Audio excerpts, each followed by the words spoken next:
Hoy vamos a hacer algo curioso. Vamos a abrir una auténtica cápsula del tiempo para analizar un manual. La verdad es que nos desvela una mentalidad muy particular. Pues mirad, este es el libro en cuestión, La joven de carácter. Se publicó en España ya por 1966 y fue una guía tremendamente popular. Era básicamente un manual de instrucciones para forjar lo que en aquella época se consideraba una voluntad de hierro en las chicas. Lo primero, y esto es bastante curioso, es saber que este libro no es originalmente español. Es una adaptación de la obra de Monseñor Tihamér Tots, que era un obispo húngaro. La versión que se hizo aquí en 1966 fue reescrita específicamente para, como decían sus editores, el alma de la joven española. Y su misión, vamos, no podía estar más clara.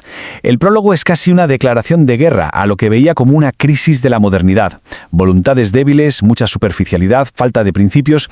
Quería ser una especie de faro en un mundo que para el autor estaba completamente del revés. Pero, a ver, ¿a qué se refería exactamente el libro con la palabra carácter?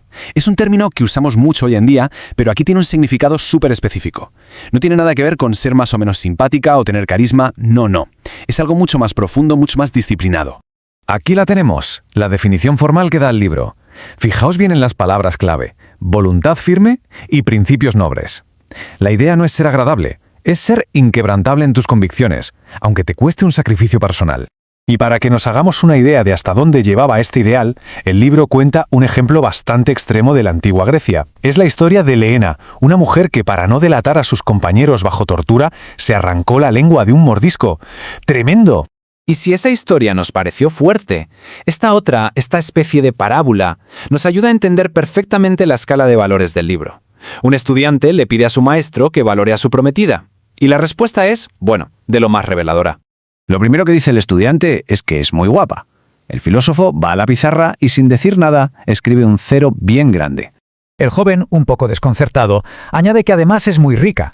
El filósofo, a continuación, añade otro 0. 0. Sigue siendo 0. Ya un poco desesperado, el estudiante presume de que viene de una familia muy importante.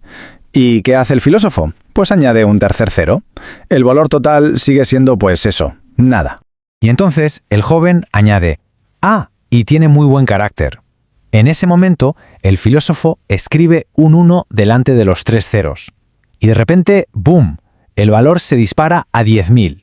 La moraleja es clarísima. Para el autor, el carácter es lo único que da valor a todo lo demás. Sin ese 1 delante, todo lo demás no vale nada. Vale, queda claro que el carácter es fundamental. Pero, entonces, ¿qué es lo que se interpone en el camino? El libro identifica una serie de amenazas, de enemigos que una joven debía combatir sí o sí. El libro usa una metáfora que es muy visual, muy potente. Le pregunta directamente a la lectora: a ver, ¿tú qué eres? ¿Una torre de castillo, firme, anclada en tus principios? ¿O eres una veleta, que gira con cualquier viento de opinión, de moda o de lo que convenga? La joven de carácter, por supuesto, tenía que ser la torre. Y aquí están, los enemigos concretos que el libro señala: la vanidad, el egoísmo, la pereza, todo eso.